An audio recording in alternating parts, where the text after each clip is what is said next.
Give me a second.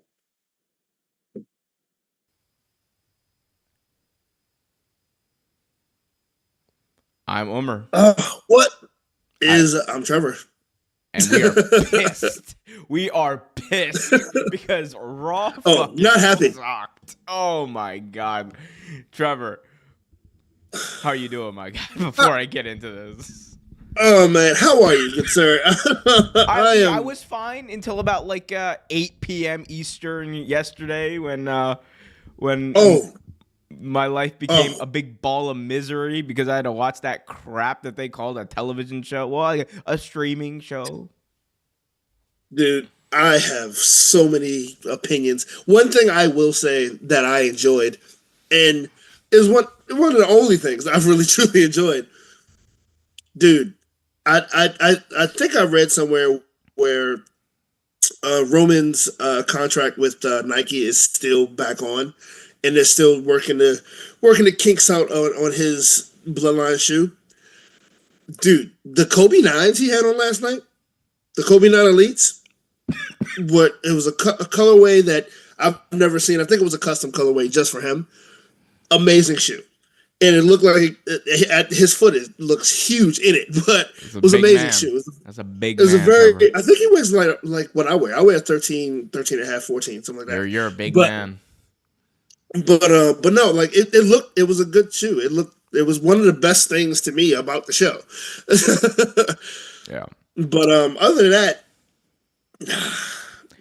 Well, we will talk about the Netflix debut of Monday Night Raw. We'll get into every bit of it because there's a lot to cover. I think it's gonna basically cover the entire show today. You're gonna hear us complain, and you're gonna hear us also interact with you. We got Taco Kid, we got Kyle James in the chat. What's up, guys? Hopefully you're doing well. what's up, guys? Taco Kid says, "Nah, that Rock promo sucked. I get they wanted to Oh cater no, to a broader audience that know the good guy Rock, but we needed the final boss. one second. Even that's the thing though. Even like the broader audience doesn't even know, like they don't even know good guy Rock. They know evil like No, Hollywood Rock. but I mean, most of the broader audience is like what 12. They don't even know that guy. Yeah, I mean that Cody thing was. Yep. Let's set the stage, Trevor. I'm just gonna ask you point blank. WWE Monday Night Raw debuted on Netflix. Overall thoughts of the show. How did you think it went? You know, like I've been pretty open with a lot of what I do in life. And for those of you that don't know, I'm a trained professional chef. I went to culinary school, did all that, right? So in cooking, most people don't. The tip that I got when I was started was you don't put a lot of complicated flavors together because you don't want to overpower it with flavors. You don't want to overpower it. You want one flavor to stand out and you want other flavors to complement it. There was nothing that stood out. It was a bunch of overlapping segments, and if you want to still use the cooking analogy, flavors that did not work well. You had Rock coming out. Cool, that's great. All right, final boss comes out. No, Like Taco can I? Kid. I'm sorry. Can I correct you there? You didn't have The Rock coming out. You had Dwayne Johnson come out. Oh yeah, you had Dwayne Johnson. Yeah, you're absolutely. You had Dwayne Johnson come out because it was a love fest. It definitely was a love fest. You had Dwayne Johnson come out. He comes out. He does his shtick. He does his Rochambeau. He kisses his children. Awesome. You hug a man that you wanted to beat the hell out of not less than like a year ago, and then you hugging him and say thank you for putting the company on your back, even though he should have added your storyline fucking sucks, but you're doing the best with what you got. No, he didn't say that. He of course couldn't say that, but you broke kayfabe. If anyone that follows this, he broke kayfabe completely. Then you have, don't get me wrong, John Cena, which I thought was was a very decent promo from John Cena, but even with everything around, even that looked lackluster. You had a lackluster women's championship match. We all knew how it was going to go. You had a match between Jey Uso and the Scottish psychopath, which hey man, and can we talk about the fact that Travis Scott was participating in the Devil's Lettuce on national TV? Look, you know what? It's like that moment makes it like so full circle that I'm just like, you know what? I just give me Travis Scott smoking a J like in the arena. Like, and it wasn't like he just lit the J. The J had been lit. Yep. It been lit. They don't call him Jey Uso for nothing, bro. So I'm sitting there, I'm like, okay, this is Netflix. This is definitely Netflix. This is not USA. Man. Yeah. Did you hear when they was saying fuck Solo? They didn't censor it at all. They did in some. Man, it was a bit of a. It was a show. It was a show. And then the match that we all wanted to see, that we all came to see, we all thought it was going to be the greatest match. It fell flat. Oh, we disagree on that one. I love that match. I thought it could be better. It wasn't the worst match. It by far wasn't the best match, but I thought it fell a little flat. Yeah, we could talk about that match specifically in a little bit, but I mean, just because it was certain things I thought they did really well, but there were certain things I thought, yeah. I agree though generally with your thoughts. I think like my biggest problem with this show, there's a lot of problems with this show. There's the fact that, you know, you had The Rock coming out there like and doing this like out of character promo and glazing Netflix, glazing the sponsorships. Like, first of all, I'm gonna be honest with y'all. As a fan, right? As someone, okay, as people who talk about it on a podcast or whatever, like, there's certain aspects of the sponsorships that's important when you're talking about the business side of things. That's fine. As a fan, when I'm watching the show, I don't need WWE reminding me 50 million times that, WWE is on Netflix and our partners Netflix, they're so great, Netflix. Exactly. I'm watching it. I'm on Netflix. We're all on fucking Netflix. We all know what's going on here. The entire world is watching this shit right now on Netflix. That's like, I don't need the constant glazing of Netflix. But I can forgive that. The two things, though, Trevor, I cannot forgive. The two things I will refuse to forgive. Number one, that segment with the Rock and Cody. We'll talk about it more in depth later. But yeah, that was, no. I could deal with The Rock doing the whole, like, you know, Hollywood, Dwayne Johnson, like, out of character, this is a new era promo, whatever. I could deal with that. What I refuse to deal with is him being buddy-buddy with Cody Rhodes with zero explanation, and then me just being like, oh, well, it's not me having to be like, oh, it's not canon, ignore it. That's stupid to me. Right. That's stupid. Dumb. It's dumb. It is illogical, dumb booking. But what pisses me off and what I think is the crux of my problem with this entire show. What did we hear? Not just from other fans or other online accounts, but from WWE themselves in the build-up to this show, Trevor. We heard that this was going to be a WrestleMania PLE level event. Yep. And if I am judged, I'm not going to judge by WrestleMania standards because that'd just be unfair. But if I judge this by a regular standard WWE PLE standard, I would have been pissed watching this show. It felt like a jumbled mess. It felt like they put too much in one show. Glorified, and it fell flat. Glorified, like Saudi, like house show. This felt like a Saudi show. Like I don't even watch those things anymore, but like this just felt like one of those. It felt like a glorified house show. And look, I will say this. I will give them this. production on this show, spectacular. Like, no one does it better than WWE. Triple H being engulfed in flames or whatever in fireworks was awesome. Right. Like, that was cool. The video package, people can say, like, about the kayfabe thing.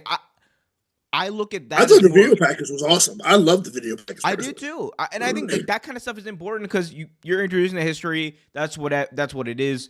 Like, I don't mind an intro, right? I don't mind a TV show having an intro that kind of explains it to an audience that may not be familiar, right? You got recaps on like Game of Thrones and all the other shows that like right before it plays. That's basically what I took that as. But my God, bro. Like this, like production great, but to me the best thing about it, the content was Hogan getting booed. Hogan getting booed was one of the best things about it. Well, dude, shout out to throw the ones up for the people in LA for that one. I'm sitting there watching it, and I'm like, yo, are they booing him? And I'm like, they're booing it, and literally, if you have the subtitles on, it says booing.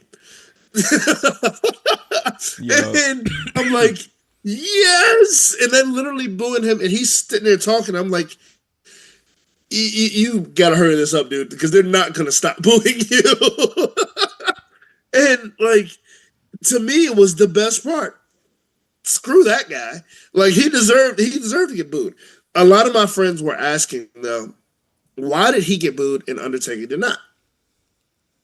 Now, I have a few caveats about that, but one thing was there were a few that did boo Undertaker. There weren't a lot of boos, but you kind of heard them a little bit. There were a few boos, but here's the thing: the difference between Undertaker and Hogan. One, Undertaker doesn't have a problem with black people. well, here's the real crux that you're getting at. While Undertaker is MAGA as hell, has had Trump on his podcast, all that kind of stuff, While all that notwithstanding, the biggest thing is Hulk Hogan is self-admittedly claims to be a racist. He literally said that, quote, I am a racist. He said this, Trevor. And I mean, among other things, I missed. When did he say that? What? When did he say that? In the videotape. Yes. I know what you're talking about. Okay. Yeah. I know when he was recorded by, shout out to Bubba the Love Sponge. Which that whole situation is crazy. But like, I mean, and like, there's just we'll get into the Hulk Hogan thing in a little bit because I do want to focus on that separately. But I mean, overall, this show just felt like a mess. And like, my biggest thing is, and I hate to be this guy, Trevor, I really do. But if AEW did some of the stuff the WWE did on this show, the non-continuous booking, the ignoring history, ignoring storylines, a lot of people be chirping today. Those same people are not. All those marks, all those wonderful marks would be, AEW is the worst. They've done this, they did that, blah, blah, blah. Close the doors, baby. Close the doors. But since it's WWE, of course they're shining the proverbial, shining up real nice. Turn that some anyway. I was, dude. I just like, and the other thing is, man,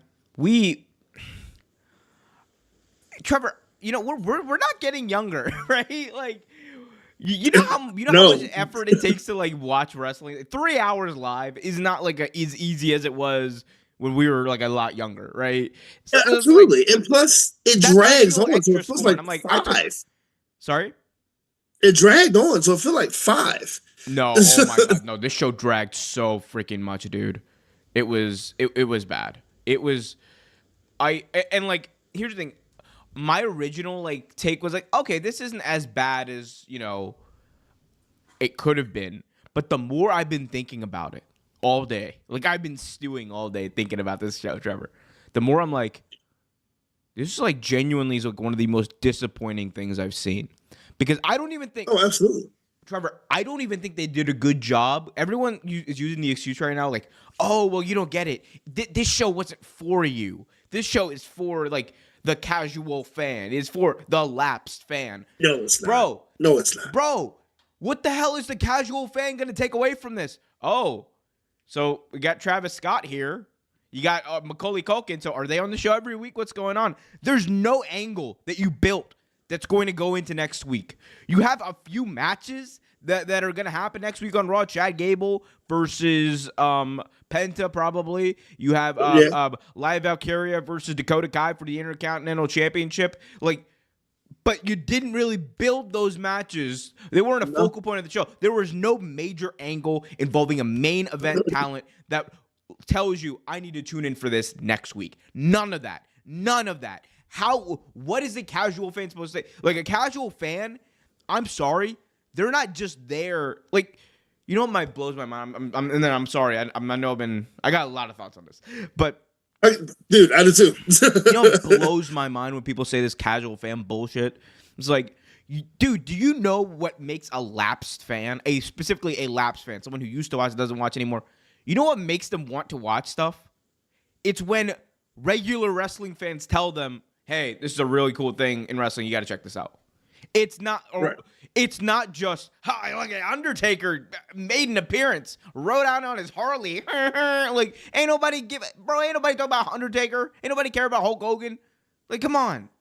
Bro, people want to see cool shit. You are in the most profitable, most energized, like, era that you've ever had. You have the biggest, most stacked roster right now that you've ever had as far as star power, as far as drawing ability, and instead of focusing on angles that involve them, you either ignore the storylines that they are involved in, belittle them, or just, like, toss them to the side. Like, it annoyed me profusely. I refuse to acknowledge that any of that, like, lapsed fan, casual fan stuff, it did not hit like it is. They tried to please. How many matches did they actually have? Four. They had 4 matches. Trevor, 4 matches in a 3-hour show. Trevor, this is the other thing. Crazy to me. There were 5 matches advertised for this show. They just cut the New Day match without telling anyone. They did. Because that was the thing. I was like, wait a minute. Isn't New Day supposed to wrestle tonight?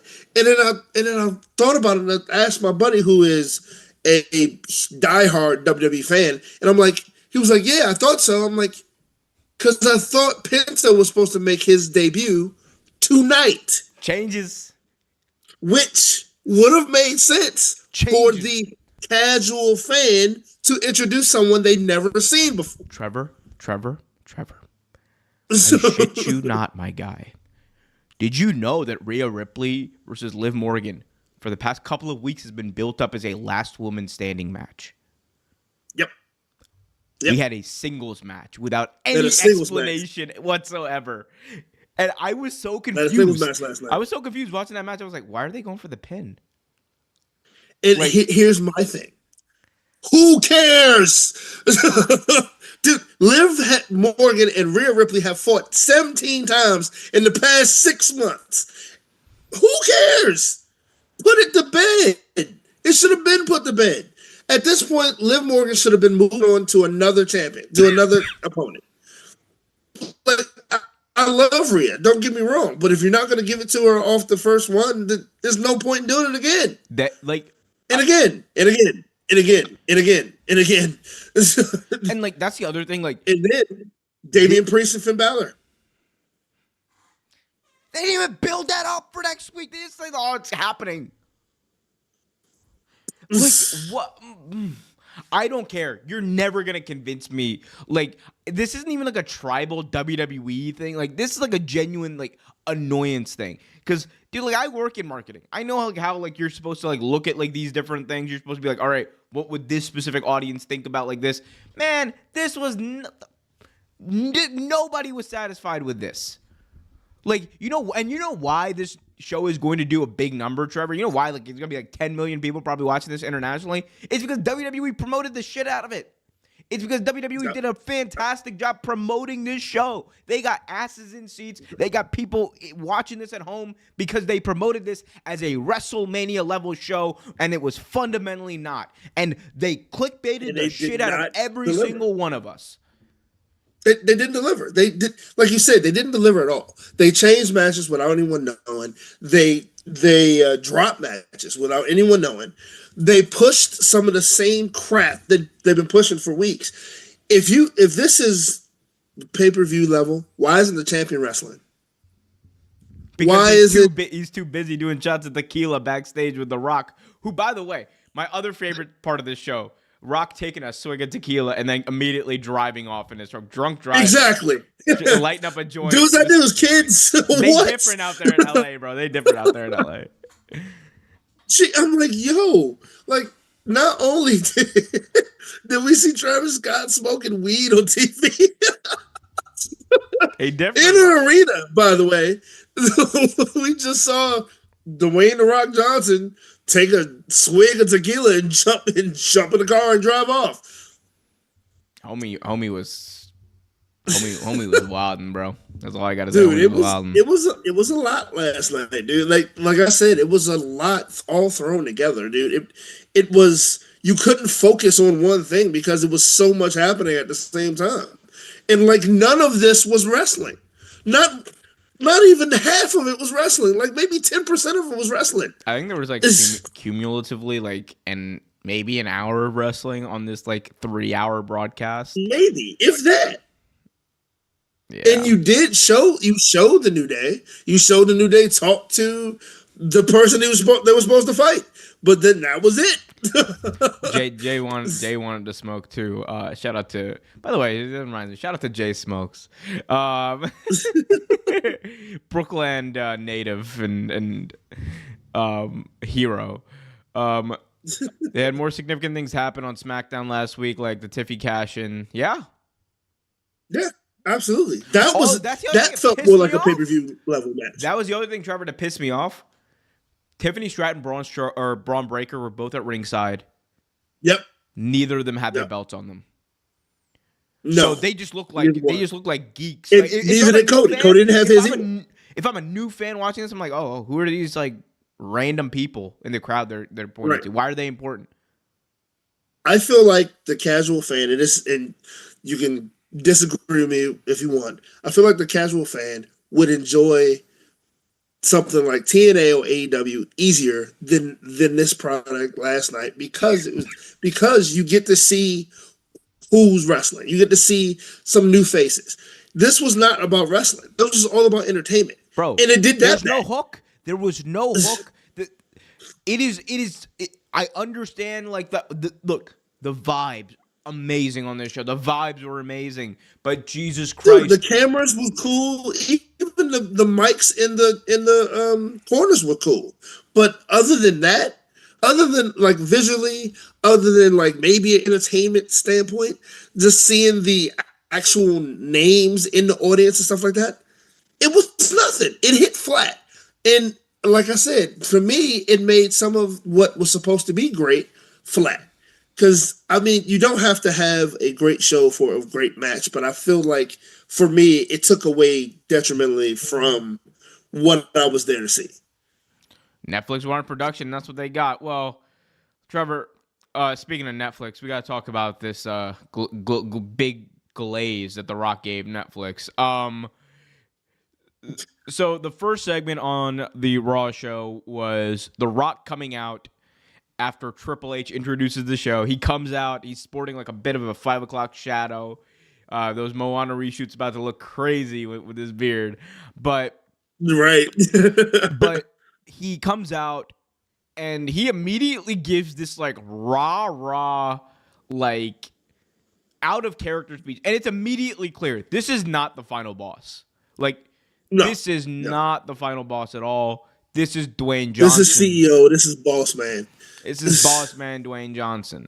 And right after a promo where Triple H basically introduces the show, says, "Are you ready?" All that kind of stuff. The Rock comes out and is like, "Welcome to the show. Are you ready?" And then proceeds to like glazed Netflix.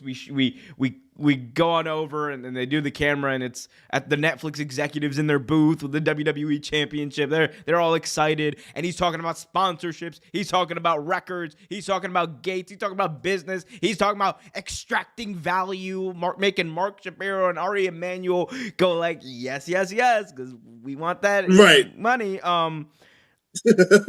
Bro. And we'll get to the Cody stuff. But like Trevor, this was just I don't understand who watches this and is like, okay, I need to care. It was a lot of butt kissing on Rock's point. And like you said, like there were 2 introductions. Why do I need 2 introductions?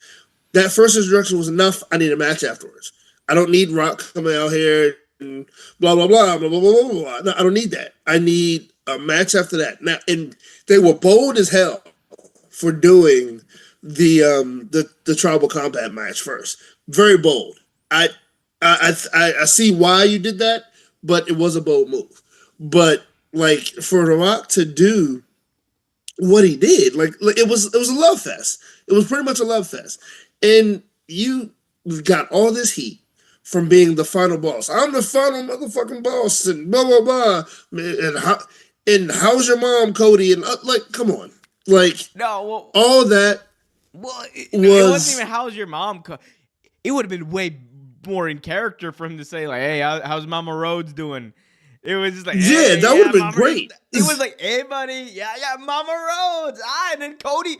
Like it would have made more sense. Like I love how the camera just cuts to Cody though, and he's just like, yeah, you're Dwayne, buddy. Like, thank you. Like, and he's like, look at who's the greatest champion we've ever had. Like it's Cody Rhodes. And he's like, come on, Rock. It's like I'm like, what is happening here? You literally tried to murder this man a year ago. This was the guy that you were supposed to face. What did you go away and develop a personality? Like what happened? It just didn't. It like I said, none of it. If you're the casual fan, like you said before, would have no idea without a roadmap what the hell was going on. There was nothing there for a casual fan. This show was for well-seasoned, disappointed WWE fans who understand that WWE is going to disappoint them on Monday Night Raw often.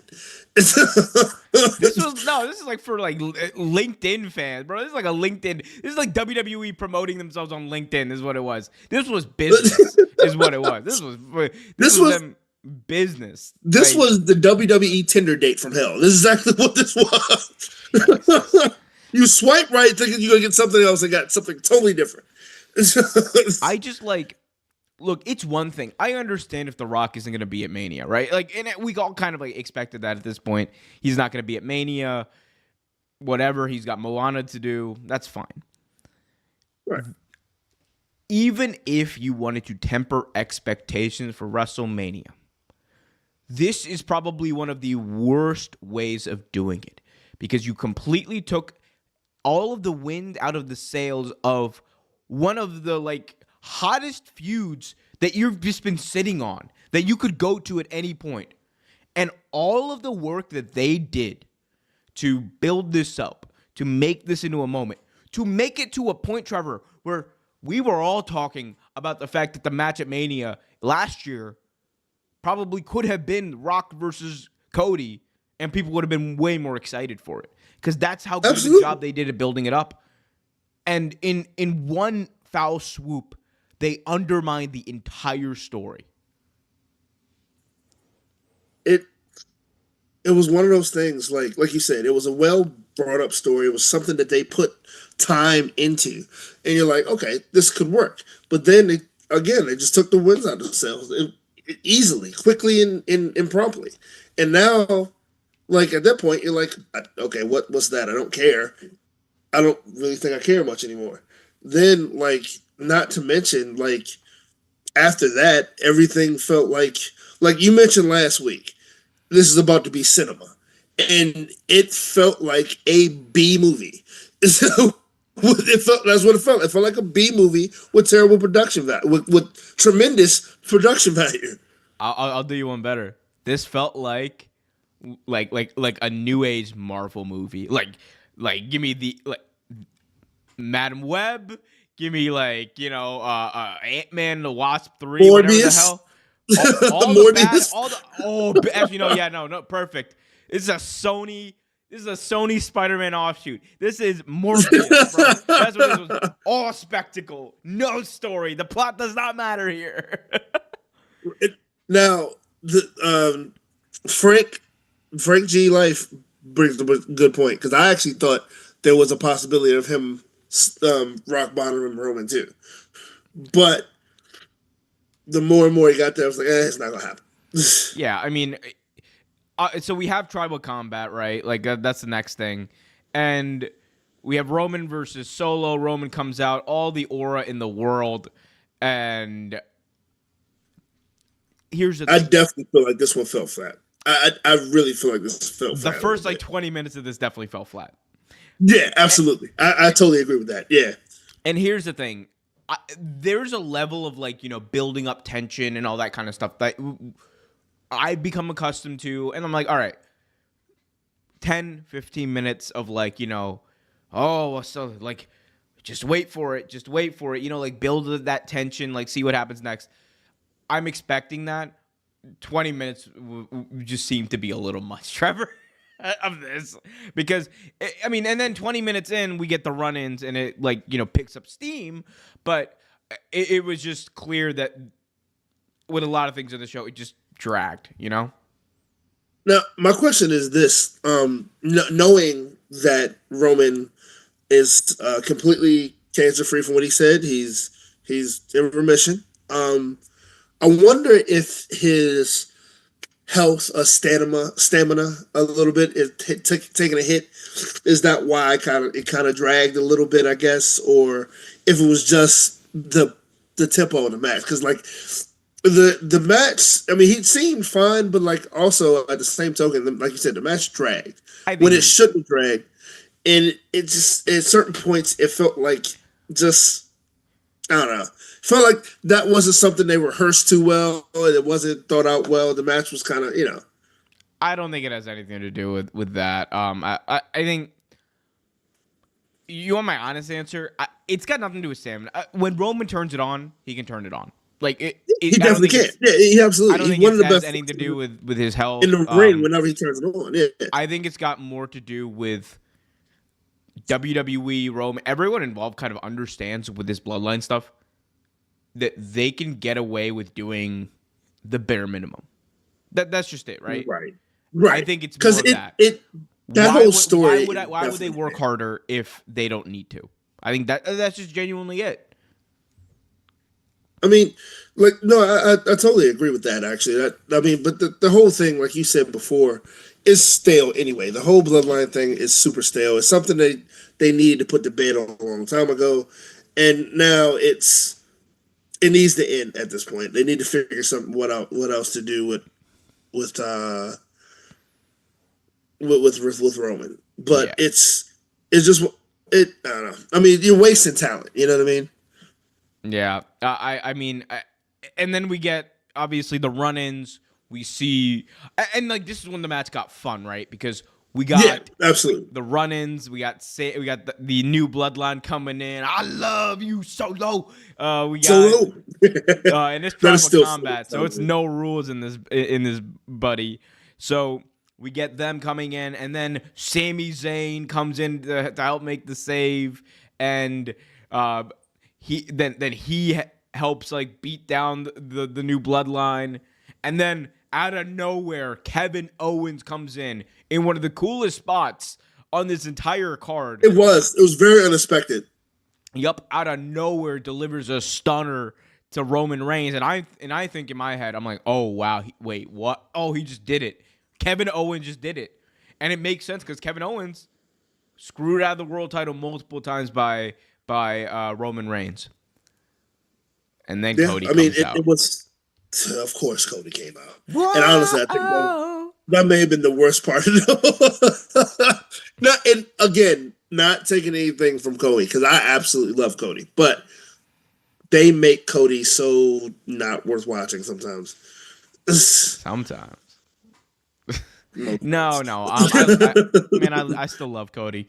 But yeah, I mean it. Yeah, so Cody comes out. He does the save. They're building to something with this Kevin Owens stuff again. But again, it's like I don't think they did a good enough job explaining it for the new fans, and then for the old fans, it's like, all right, they did it. Anyway, so yeah. In the end, Roman is able to take advantage when he has Solo one-on-one. He defeats Solo Sikoa, hopefully ending, pray to God ending this saga of the Bloodline story. And then The Rock comes out. He presents the Ulavala to Roman Reigns, puts it around his neck, and the tribal elder, Dwayne Johnson, acknowledges the tribal chief, Roman Reigns. What do you think about this moment? They built a little bit of tension here, but nothing happened. This is a moment that I actually enjoyed. I honestly thought if you're going to bring Rock out, this is what you should have brought him out for. You didn't need him to come out before. This is what you needed Rock to come out for. This was a good moment. This was a beautiful moment because I wasn't aware that Rock is a high chief. I didn't know that. You want to know how he became a high chief or a tribal elder? Was it because his grandfather passed? No, he just tweeted it out and he was like, "I'm no longer the final boss. I'm a tribal elder or some like shit like that." He just tweeted it out. He doesn't look. There's canon now, I guess. I don't know. Anyway, it was a good moment until I found out information. Oh, no. Did I just ruin it for you? Did I ruin one of the few good things on the show for you? Oops. But no, it was a cool moment. It really was. Yeah. Where did they go from here, though, is the question, I think. Because they're going to continue. It's not going to stop. It's bad as it was. You can only go up. Can I make a suggestion? Oh, please do. I hope they take it. I don't care how we get there. I know we got to do Roman versus Punk at Mania. Like that's the next big one. But Roman versus Jacob. That I want to see. That promo battle. Oh, that's. I hate you. I'm a dog walk your ass. I love Jacob for two. They to me, in my opinion, they haven't even let the man loose yet. Like I just want to see him let him loose. Honestly, I believe. I mean, they're not gonna do it now. Honestly, I would love to see him in NXT just whoop the shit out of everybody. Yeah, man. What a time that was. All right, let me move on. I want to do a real quick second shout out to Kiro Valentine for we shouting out Kiro Valentine. Shout out to Kiro Valentine for the 22 try. The 22 try. For the 22 Turkish currency that I don't remember the name of, but yeah, thank you, sir. shout out to Kero Valentine, bro. I mean, we'll be nice anyway. A friend of the show, Kero Valentine, guys. Go subscribe to his channel. He is the greatest Turkish content creator of all time, and a good personal friend who actually was one of the few people who stayed up with me to watch Wrestle Wrestle. Well, we were texting each other during Wrestle Dynasty, and I was like, "Kiddo, you gotta watch this." And he's like, "Okay, man, I'll fucking watch." And he's like, "Yo, that was kind of good. I ain't gonna lie." Wrestle Dynasty was awesome. It was awesome. It was so good, watching. man. Oh my god, dude. You know what? You know what I think also like shell shocked me. It was going from like New Japan. Who, by the way, New Japan had like one of the best weekends they've had in years. Yeah, they really did. Honestly, it was a stacked weekend for New Japan. Honestly, like going from that, like night after night, to this crap. We are WWE on Netflix. It's a damn shame that we can spend an hour show talking about how bad this crap was. Oh man, it's like, oh, you ever watch Trank? Oh, you're talking about Tranquillo Club? That's a good channel. Shout out to them. Um. Anyway, up next, Trevor, we had John Cena. You can't see him. Can't see it.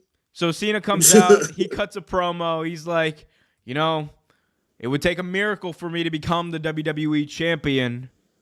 I would have to maybe win the Elimination Chamber.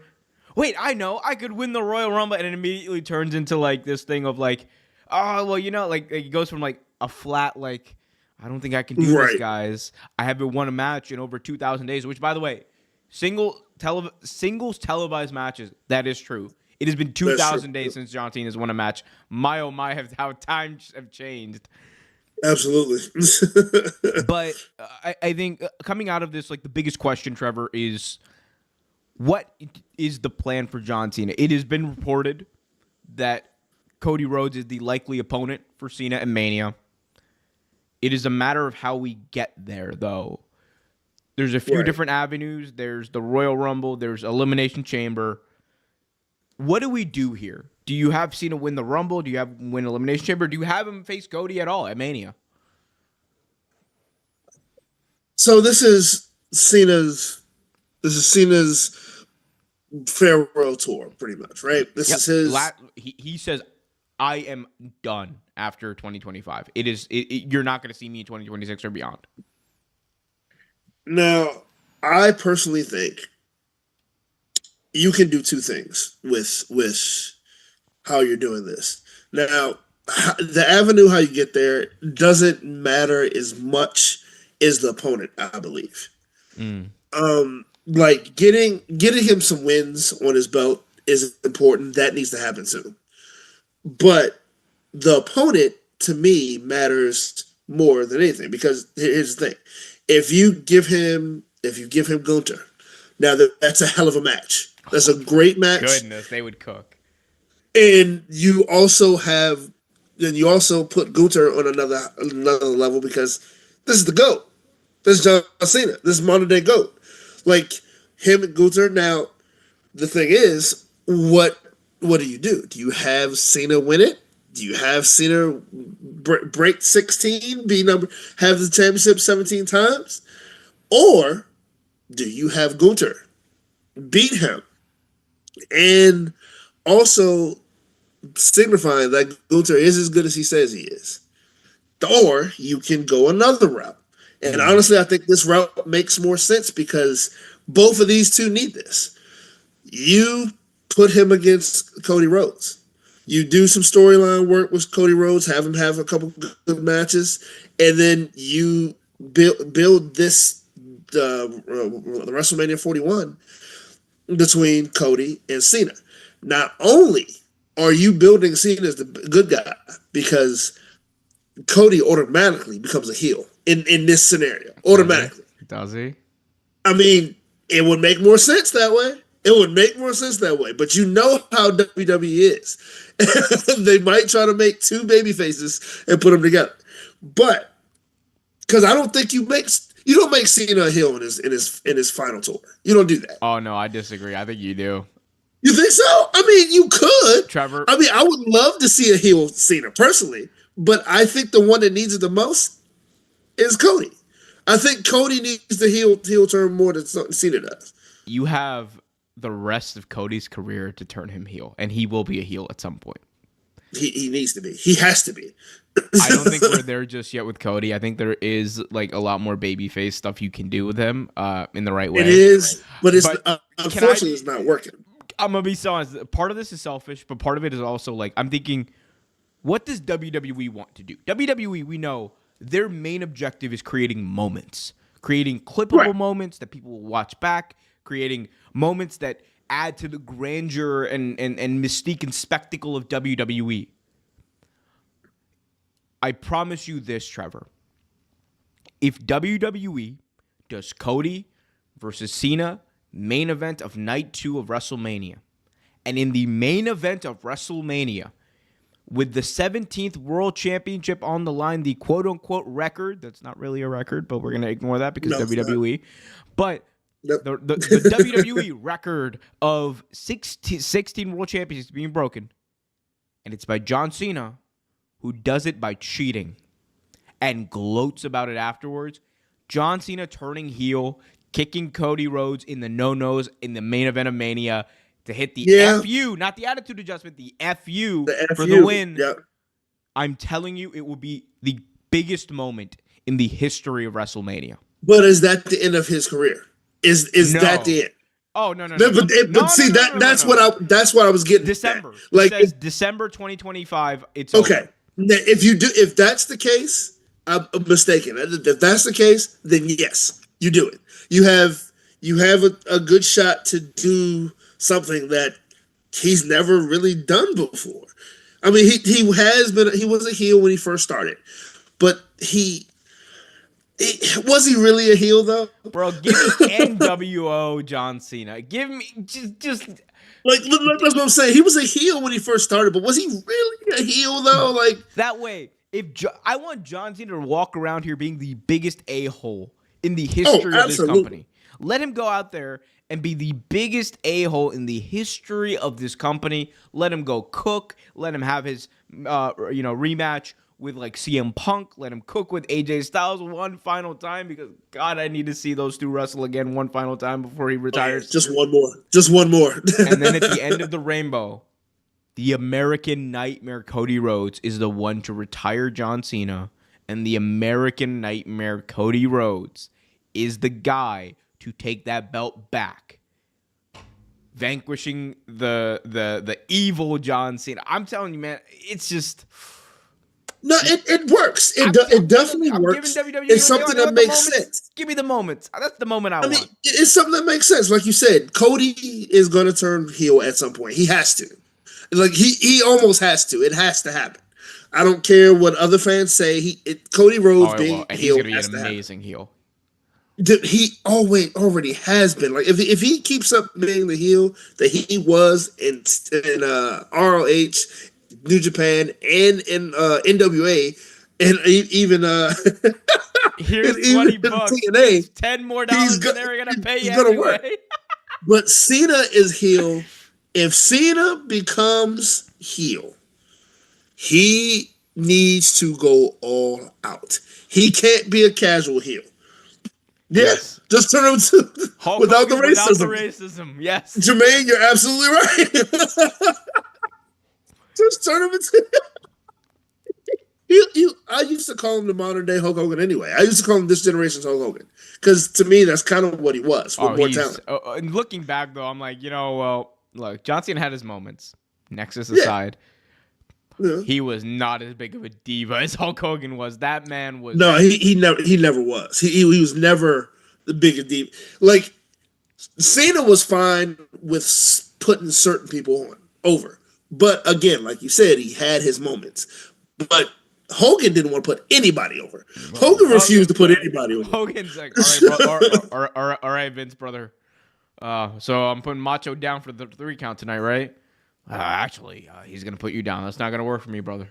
That's not work for me, brother. No, not at all. Like, has he ever sold a finisher? Like, I don't think he's ever really truly sold a finisher. Him, like, kicking out at 3.00001 at the main event of WrestleMania 6 is still, like, one of the most Hulk Hogan things ever. Dude. He's like, no, look, this is on the ref. I won this match, actually. You saw my shoulder, ref. You saw it pop up. Saw it happen. Look, Trevor, we're already talking about him. Let's just get to it. Hulk Hogan got his ass booed out of the building in the Intuit Dome. In the most beautiful way it could have happened. It was perfect. It was perfect. I'm going to set the scene for you, Trevor. The music plays, and initially, it's real American. Everyone goes nuts because in your mind, you're conditioned as a wrestling fan. Oh my God, it's real American. And then you realize switch about on. 2-3 seconds and you realize what's about to happen. You're like, oh, boo, Hulk Hogan's coming. And immediately, boos reign supreme in Los Angeles. It was beautiful.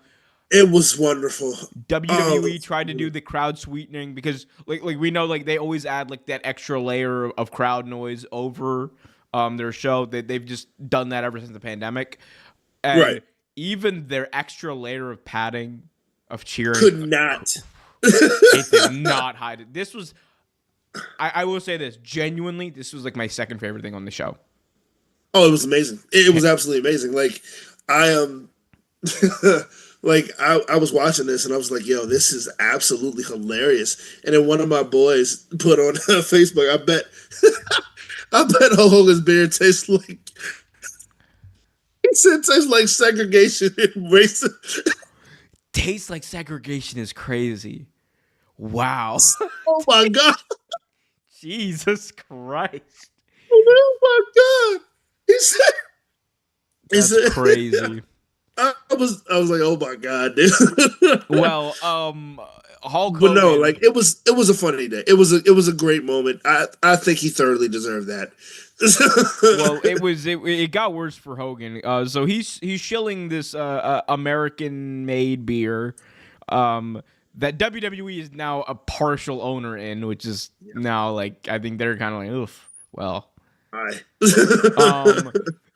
and poor Jimmy Hart coming out I was just like, man, damn, bro, Jimmy Hart is just coming out here like, oh yeah, come on, Hulk, baby, let's go out there and get these fans. Jimmy's such a sweet guy. I felt so bad for him. I really did. Too bad for him. He got look at this point. He knows. Of course. Come on, he knows. All right, but Jimmy Hart and Hulk Hogan are there. Hulk's trying to get this crowd back, and he's talking about, dude, I remember, and like. He's doing this on deliberately because he thinks there's a chance to get them back because they're booing the hell out of him profusely. Yep. And he's like, you know, brother, my friend Macho Man Randy Savage, boo. My boy, you know, the big giant, Andre the Giant, boo. Boo. They were booing everybody. It didn't matter what you said. They were still booing this man. And then the cherry on top, my boy, well, not my boy, but Hulk Hogan rips off his shirt. And originally, Trevor, when he did this, because I was on Twitter earlier in the day, he had posted online like himself in Trump, JD Vance, Hogan, MAGA Powers t-shirt. Yep. I genuinely believed, I was like, this man's just about to pull out the MAGA Powers t-shirt. I thought he was too. I really did. I'm telling you, bro, if there's one thing that's going to piss off Netflix, it is Hulk Hogan crashing out on WWE TV on January 6th of all days. That's not what happened, though. He unveils a Raw is Netflix t-shirt, says, it's like, then he starts touting Netflix. He's like, Netflix! Boos reigns. Netflix got booed. This was as bad as it could be, but also as amazing as it could possibly be. No one is more deserving of this than Hulk Hogan. Like one of my friends was like, "Oh, I feel bad for him." I said, "No, I don't. He don't feel bad for you. He doesn't care." Like, no, he literally thoroughly he did this to himself. Like, the man is a liar, first and foremost. 2, he's a racist. I love how that's 2. And also he is supporting one of another racist. It is like, yeah. I will say this. As much as selfishly I loved seeing Hogan get booed, the reality is he's still getting paid a boatload of money from this deal with. So it was a trifecta of bullshit. Yeah, he's still getting paid like a boatload of money for this deal, and it's just unfortunate to see. I think I'm gonna be here. Oh no, we can hear you. Yeah, can you change that face though? Oh, there we go. I couldn't. I mean, I was about to hit the old Trevor image, but that face was horrible. Hey, hey man, it's beautiful because it's your face. But I will say, selfishly, as much as I love to see this, Hogan's still getting paid a lot of money, and at the same time, Trevor, this took a lot of time. time that could have been used to build up new stars, to introduce your new audience to new stars. You had an opportunity here to add another match, and I think it should have been added, the Intercontinental Championship match, the Women's Intercontinental Championship match, Lyra Valkyria versus Dakota Kai. That should have been on the show. It should have been on the show instead of this BS. I mean, let's just be honest. We all ran and raved when Vince McMahon left because Triple H took over and he was doing some good things. Are we still sold on Triple H being creative? You want me to be honest? I think Triple H is on the downturn as a booker. And the reality is, like, you know, bookers traditionally only have like a couple of years in their prime as like great bookers. Like you look at like Vince, he was great for a couple of years there in like the Attitude Era. Then there was a downturn in the Ruthless Aggression Era. And then it was like ebbs and flows. Tony Khan, absolutely as great as he's been, and he has booked some of the best pro wrestling of all time. 2023, 2024, it was up and down, and some points really low. Geto in New Japan, up and down, but like when it was good and he had those stars, it was great. I think we're seeing the same thing happen with Triple H. I think he's on his downturn. Yeah, I think so. And unfortunately, it's going to happen to Shawn Michaels at some point too. But honestly, I don't know, man. Chef Michaels is kind of. Shawn is doing his thing, dude. Like, I mean, he's doing all the things. It's like, honestly, this is interesting for a lot of people to hear from me. I'm sure, but NXT might be the best wrestling show on TV right now. One of them, and I don't find that hard to measure. Like, even SmackDown was on a downcline too. Like, SmackDown is not the best show. I mean, it normally. It's been good the past couple. I will say this: the 3 hours we got of SmackDown last week, significantly better than Raw this week. Oh, absolutely. No, it's been good for the past couple weeks actually, but there was a decline in SmackDown as well. But NXT might be the best WWE branded show, honestly. Like, it's like this is the casual wrestling show. That you learn different wrestlers each show. You get to watch these people. You get storylines made. It makes sense. It's worth watching. Like, Trick is out there. Like, yeah, I agree. Yep. He's not brought the NXT booking in the main roster. He's just more competent. Here's the thing.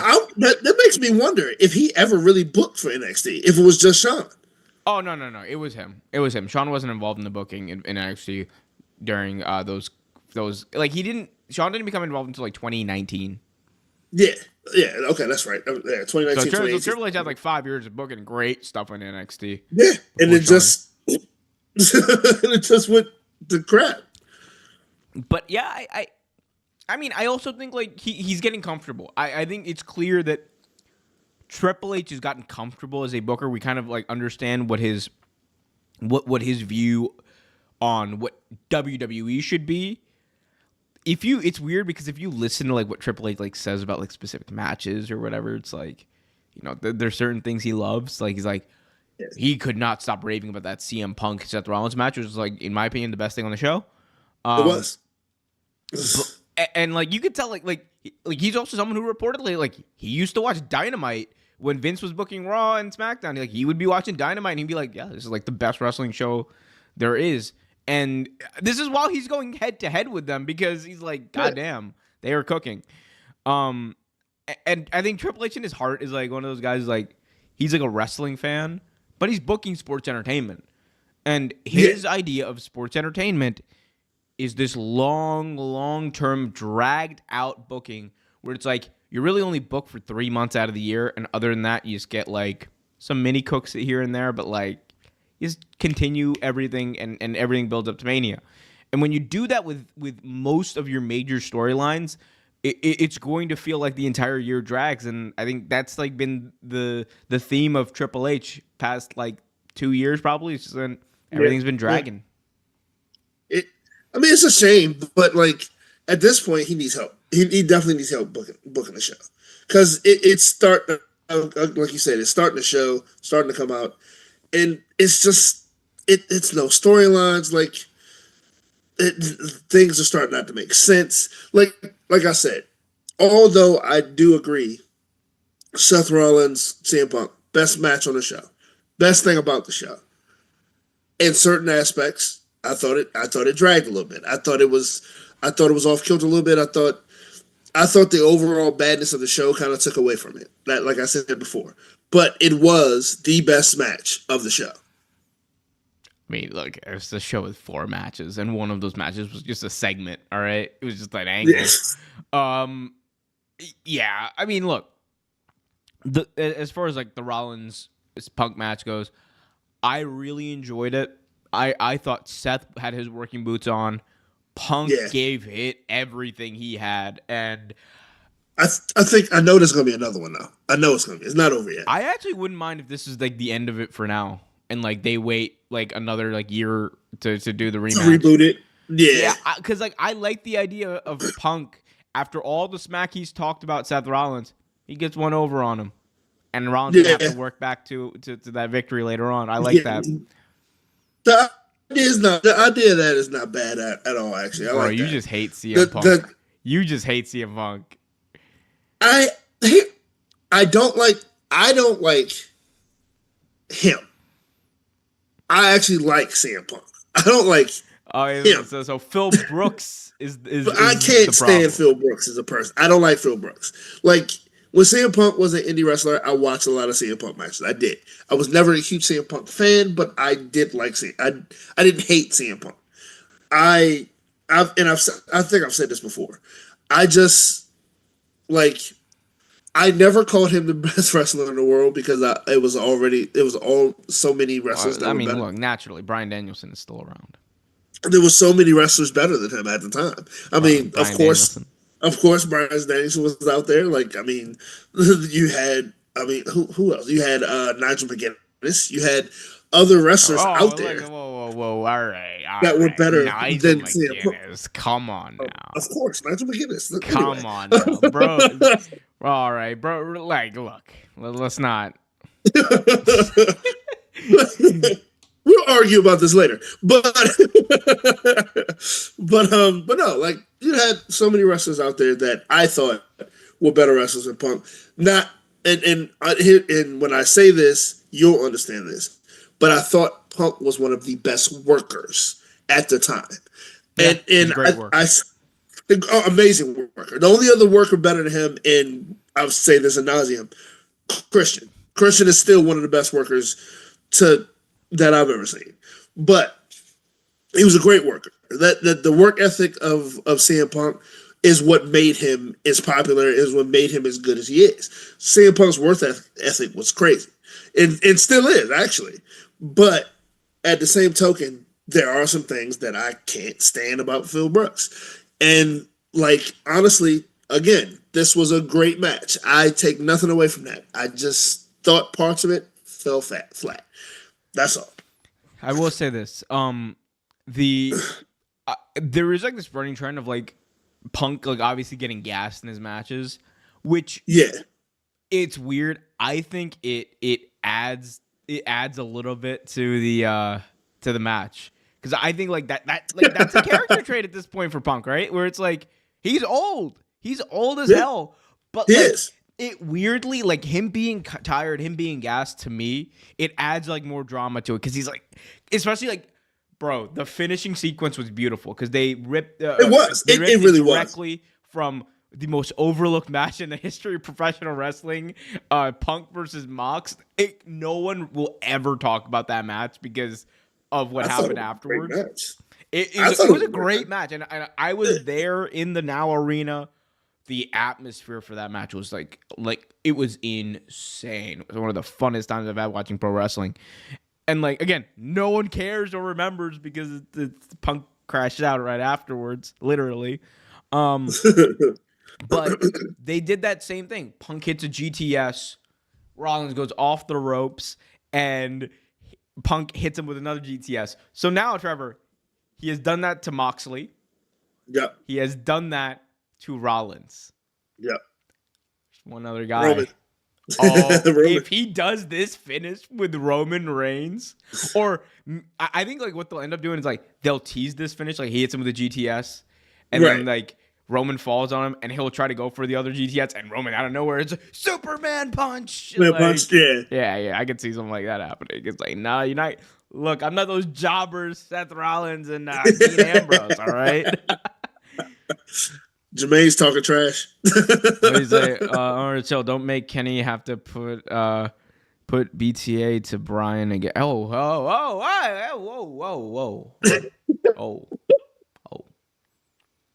I'll have you know, I got nothing to say. Kenny Omega, shout out to you. You're there is nothing I can say to that, to be honest, because it's like, bro, I watch Wrestle Kingdom, Wrestle Dynasty. Kenny Omega's like, he actually might be. I will say this. He's Brian, crazy. Dude. I love Bryan Danielson. Kenny Omega actually might be the greatest fucking wrestler of all time. Yeah, he actually might be. Like, he's so Kenny Omega. Kenny by God Omega, dude. Wrestle Dynasty was amazing, by the way, and his match was absolutely insane. It genuinely, to me, it is one of the best return matches I've ever seen. Like, absolutely, him and Gabe Kidd. And shout out to Gabe Kidd. That was a star-making performance for Gabe Kidd. Oh, it was. It really was, dude. Like he literally wrestled his ass off. Like if you sit there and you tell me that this match was like the greatest wrestler of all time and an up and coming star, I would totally agree with you. Like it looked like two veterans just going at it, and Gabe Kidd technically is, but it was an amazing match. It was. And I love the story of it too. They were kind of leaning into like, you know, Gabe Kidd being like, I'm defending New Japan from Kenny Omega. Kenny Omega's like, I'm coming back. I'm reclaiming New Japan because this is my yard. It was such a great match. It was New Japan at its best. And that's like the best way I can describe, I think, that whole weekend for New Japan. It felt like New Japan was back. You had, you know, Dave Finlay and Tsuji having like a fantastic match. That was a great match too. Yeah.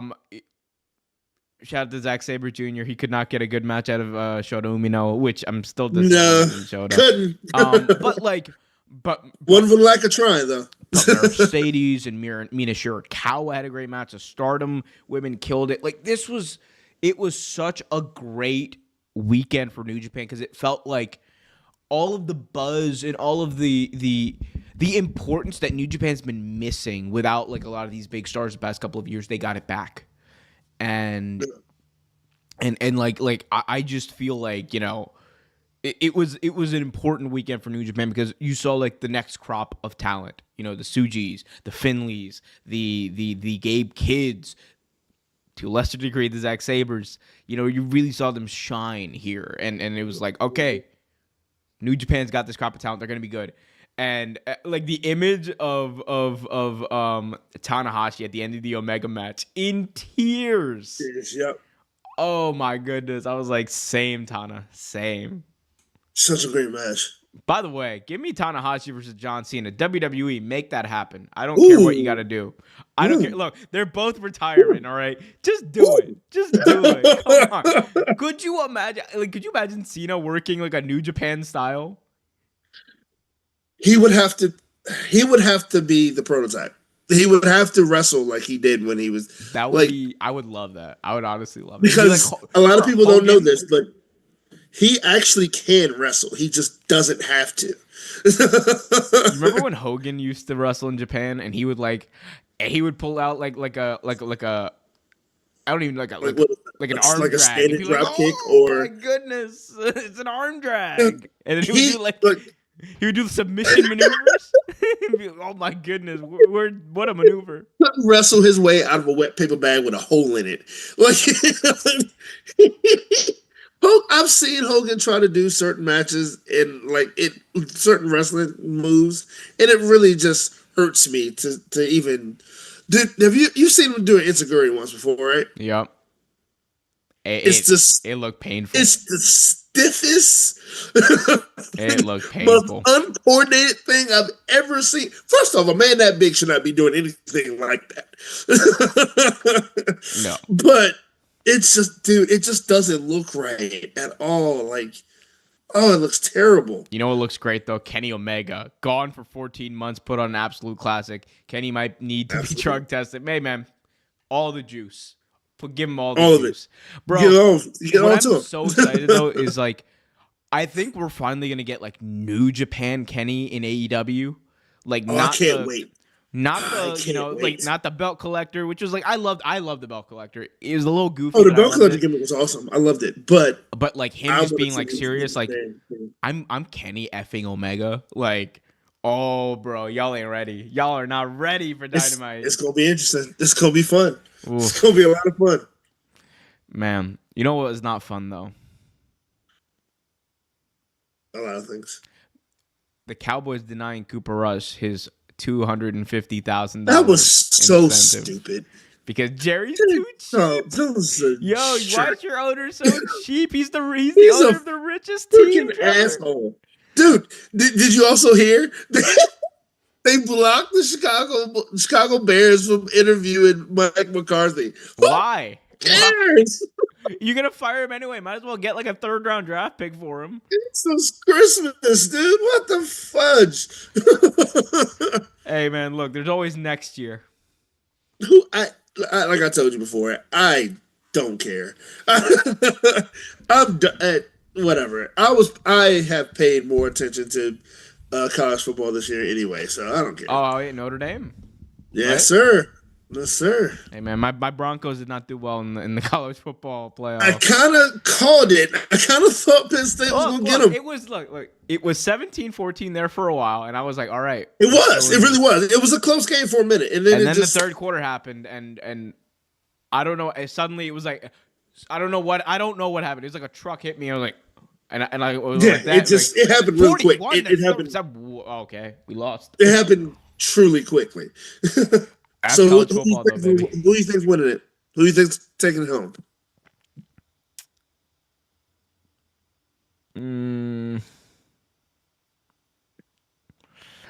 You know, I want to say Notre Dame only because I do not want Ohio State to win.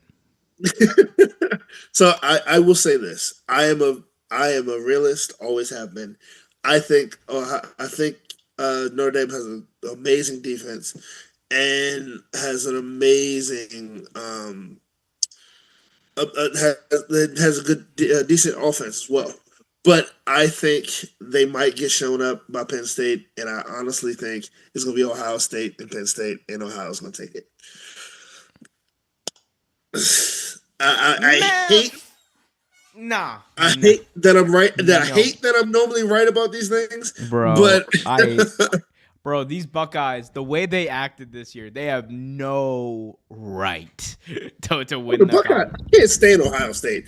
Don't get it. I can't stand Ohio State. The flag. Like, shut the. I would rather Texas beat the dog shit out of them than anything. But all right, man. I don't think Texas will be able to do that. I'm gonna say this, bro. Quinn Ewers, if he leads them to a national championship, that man is going to be the biggest free agent, like college football quarterback of all time. Like he's actually gonna have a college football free agency. That's gonna be crazy. He definitely is. Because he's transferring. Jermaine, I might have to agree with you this year, man. Penn State looks good. They do, but they're gonna have to go against that Notre Dame defense, and that motherfucker is stout. Notre Dame be a classic Cinderella story, says College James. I gotta address it. Like Omar would love for you to address the Jimmy Butler situation on Real Take Sports. I'll address it here right now. Yeah, Jimmy Butler is doing what Jimmy Butler does, and look, shout out to Jimmy Butler. It's gotten him this far in his career. It has, unfortunately. But homie, look, when he's mad, and he's made up his mind. He wants to trade. I mean that's That's and it. He wants the to trade. situation is it's Pat Riley versus Jimmy Butler, two of the most stubborn people in the history of the NBA. Absolutely, absolutely. And honestly, I think Jimmy's gonna win this one. Cause I mean, yeah, because like Jimmy will be like, all right, hey Pat, you got to die sometime. I can wait. I'm gonna live. I mean, Jimmy will wait. Jimmy literally has for the past several months played like ass. Deliberately played like ass, and then in practice he just dogs his teammates. Yeah, just beat them like. It's crazy. It's ridiculous. That man is like, yo, I never want like Jimmy Butler is like the Kendrick Lamar of the NBA. I do not want that man on my bad side. Oh, here we go. We got Raw on Netflix means my return. Hey. We got Jermaine saying, "Hey, I was thinking about starting a wrestling channel. You guys are my inspiration for starting one. Do you have any advice?" That's very nice. That's very nice. We shouldn't be an inspiration or anything, but yeah, no, damn right, no, we should be. Look. My advice would be, I mean, I guess the cliche thing, don't wait too long, do it. Because me and him stubbornly waited for we talked at it for like 6 months before we maybe more than that before we actually did it. This is the project years. Like maybe at least a year or two, actually more than that, maybe before we actually did it. And like my mama used to always say, like, don't wait around for the perfect time. Do it when you feel right. And we felt it was right, and we did it, and we are here. And we're doing I mean, I enjoy doing this. He enjoys doing this, and you guys make it easy. But also, if you want to do it by yourself, I feel like it's easier if you do it by yourself. But depending on what you're doing, because I mean, Omer is the brains behind this operation, always has been. But like if you want to do it by yourself, you have to take the time to study and understand what you're doing, because it does take a lot of legwork. But yeah, don't wait till tomorrow. Do it as soon as you feel comfortable doing it. Dive in head first and just be willing to try everything you possibly can out and learn what you're good at, and then two, what works. It's like a combination of both. That's the biggest thing, but don't be afraid to try different things. Like try live streaming, do what works for you, like videos, because everything doesn't work for everybody. Yeah. So try what works for you. Yeah, and as much as you can, be yourself. It's hard at first. It always is, but like be yourself, because at the end of the day, people don't want a straight man. They want a real man. Any advice? Tiptoe around New Japan and CMLL guidelines. Yeah, just don't cover New Japan. Don't cover them at all, because they will flag your crap a lot. Yeah, they're a-holes about that. I don't do it like we do it, like casually do it, but don't make don't title show about it. Yeah, don't title any videos with NJPW. Yeah. Don't do any of that. They're gonna cook you. If it casually comes up in like conversation like it does with me and Omer, like yes, but don't like structure any show or any segment around it, because they will copyright and flag the crap out of you. Yeah, I know one too many content creators who like that's a big reason why like a lot of the bigger YouTube channels like Cultaholic and Russell, like all those are big ones. Like they all want to cover they want to cover New Japan. They can't though, because it just risks the channel too much. Yeah, it's one of those things. Like it's always been like that too. Like a lot of guys that I know that do wrestling podcasts and things like that, they've tried the same, and it's always ended in the same way. But here's the thing: I think there is a way to cover it. Like if you don't use any New Japan like images in your thumbnail or your video, or logo, you can get away with it. The thing is, you might still get a strike against you. But you can appeal that, and you will win that if that happens. Yeah, absolutely. If you just don't use anything and it's just you or whatever. Yeah, it's just yourself in the thumbnail, and also like don't make it the focal point. Of course, like we just said, like talk about it, but don't make it the focal point. Yeah, I'm gonna make this the focal point, Trevor. What are you watching these days? Haha. So I've been watching a lot of random things. Actually, unfortunately, I watched Raw last night. All right, Ash.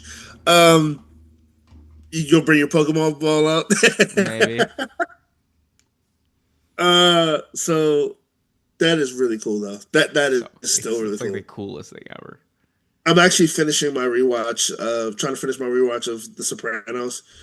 Um, I think I started rewatching that around the same time, but a little before you did. But I had never finished it. Oh, you know who my favorite character in The Sopranos is? Who? Um, I mean, Paulie? I mean, Paulie's everyone's favorite, so I'm not gonna kind of no AJ. That little AJ, I do like AJ. yo, I that, do like no, AJ. no. I don't like him. He's like the most unlikable character, but that little shithead is funny as hell. He's Like, funny as hell. I like him because he's funny, but he's a horrible. He tried to kill Uncle June. And He it did. failed He tried to kill him, epically dude. because he dropped his weapon.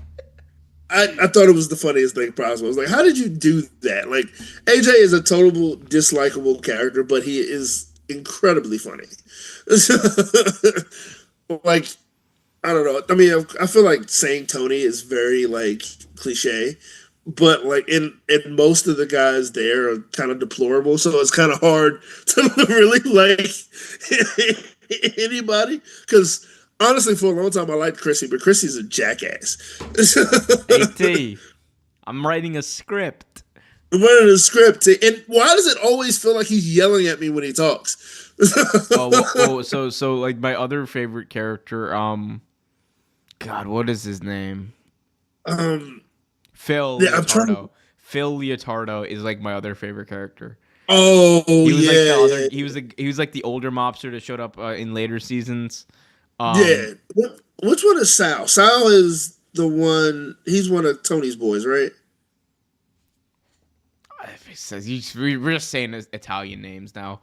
Sal, Tony, like my favorite line in the movie The Irishman was like, he's like, yeah, Tony. He says hello. He's like, which Tony? They're all named Tony. No, no, Tony. Okay, big pussy. Yeah, That's his name. that's actually his name. And it's Salvio Dante is my boy. That's what I'm talking about. He's the one that really looks like a character from Dick Tracy. Oh yeah, shout out to Sal. I mean, I'm my watch is like a lot different than yours. I'm currently in the midst of a binge of before. Okay, so 90 Day Fiance before the 90 days. Really, that's interesting. Yo, I love that. Look, here's the thing. That show was funny No, though. it is a crash out. Like that Dude, entire show oh my is god, crash they out. go off on each other like it's crazy. It It's is crazy. it is the wildest thing because like there's always the cliche. There's always like an Arab or Indian guy or some shit who like marries like a much older like white woman, Yeah. and I'm like, every season this just happens and then it just ends horribly. I wonder why. Like I've actually seen it before. It's one of those shows that you have to watch it to believe it because it is so ridiculous. Wild. There's actually a new cartoon on Max that is actually pretty good. It's about wrestling actually. I'm trying to remember the name Oh, of is it. that the I forgot the name of it, but they play the commercials during AEW shows. The Wrestle Girl, yeah. Yeah, Russell Girl. They need to get like Willow on that show. They should. Shout out to you, Jermaine. Yeah, Trevor. Any parting thoughts though? Because I just realized it's almost 8:30. I gotta head out. It's getting late. No, actually, it's Invincible Fight Girl. That's the name of it. Invincible Fight Girl. Not to be confused with Invincible. But Jermaine, also this part of my part was definitely like, good luck to you, sir. Hope I am honored and proud that that I inspired you to do anything, and I really wish nothing but the best for you. When you get it situated, please send us a link so we can be some of your first watchers. And then we're gonna bring you on, boy. We're gonna bring you on, man. Absolutely. Let's go. See what you got to do. Talk about, see man. You can hang with. It's like OT Graps where the big boys play. But Happy New Year to you guys, because I haven't seen you since New Year. Like, hope everything is working out for you. Hope everything is going smoothly. I know it's probably not, but I hope it is. And also, I didn't get a chance to say this publicly. Shout out to the people in New Orleans who had that tragedy happen. Thank God none of my family or friends were involved in it. But please say some prayers for the 15 families that lost someone and the 30 families that were all affected by it. And my hearts go out to you guys. Prayers, and staying tough, 504. We got this. Staying tough. Yeah. Yeah. I mean, I remember you told me about that news. I was like, that's crazy. That's yeah.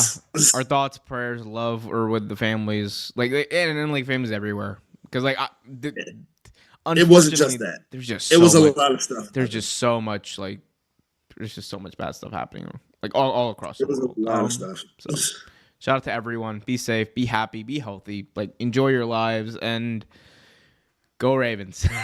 Because Trevor, I have a good feeling though. Support your team, brother. I have a good feeling. Who do you guys playing first? Steelers. So. Okay. Potential dub. Yeah. But then we play either the Bills or. Because you beat them once this year, right? Yeah. We split the season series, but like I think it's like you kind of want that, because it's easier to beat a team twice than it is 3 times. Yeah. We'll see what happens. Anyway, guys, be happy, be healthy, and as always, keep it real. Love those who are far, hug those who are close, and go Irish. Amen. Amen. Oh, me laddie. Oh, laddie. We're going to the national championship. Go Dovers. Me and me potatoes are going to go to the Sugar Bowl.